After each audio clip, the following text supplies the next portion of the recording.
Okay, mga bro, ito yung CRT TV na China board, okay? At ang issue nga pala nito mga bro ay no power.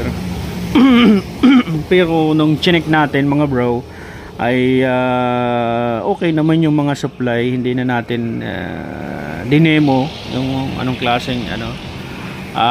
Ito pinaka shortcut na ito mga bro. Once na kompleto mga bro yung mga supply niya, B+, 115 volts, 24 volts vertical, at yung tuner 30, di namang kalimitan, saka yung oscillation, may akong oscillator na 24 volts sa oscillation transformer. Ay check naman natin yun lahat mga bro, ay okay naman. Ngayon ay pinaka basic nito mga bro ay ito nga yung nakita natin.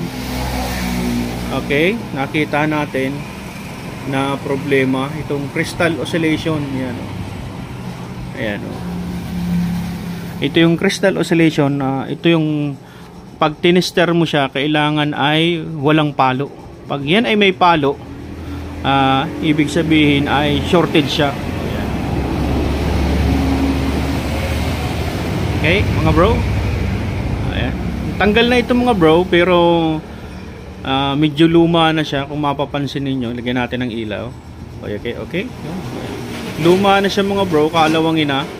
Kasi siya na mga bro, medyo madumi yung kamay natin. Ganyan talaga. Ayan, matiko ko, madumi na. Okay, tanggalin lang natin madali mga bro. Ito, kita natin.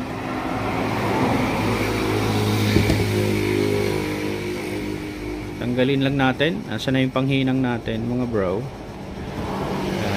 Balik rin natin.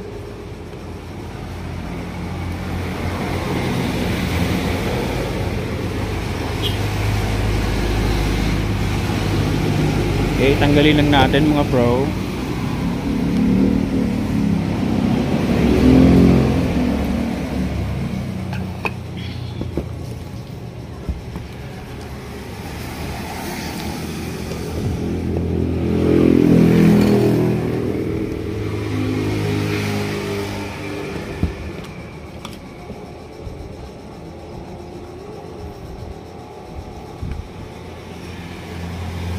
Sana yung nakatutok.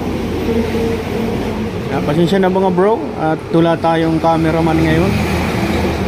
Ayan, naka-stand lang, di natin alam nakatutok ba yan o hindi. Okay, yun, natanggal na mga bro. Ayan mga bro. Okay, mga bro, papakita natin yung crystal oscillation. At yan, medyo binalak in white natin mga bro, dahil may ano tayo, madali ng DOH.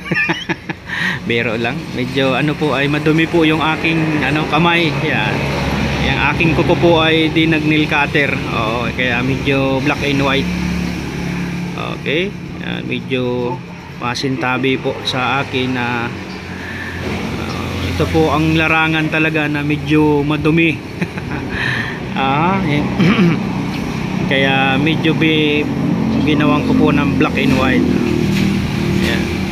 Kasi yung mga kuko namin yan ay pambukas ng cellphone, kaya kailangan mahaba ang kuko. Okay?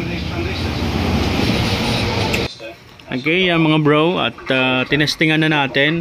At yung pinapakita pa rin natin yung crystal oscillation. Yan, napakahalaga niyan mga bro, para ma-locate mo na mabuhay yung unit, kasi normal naman yung mga supply niya mga bro.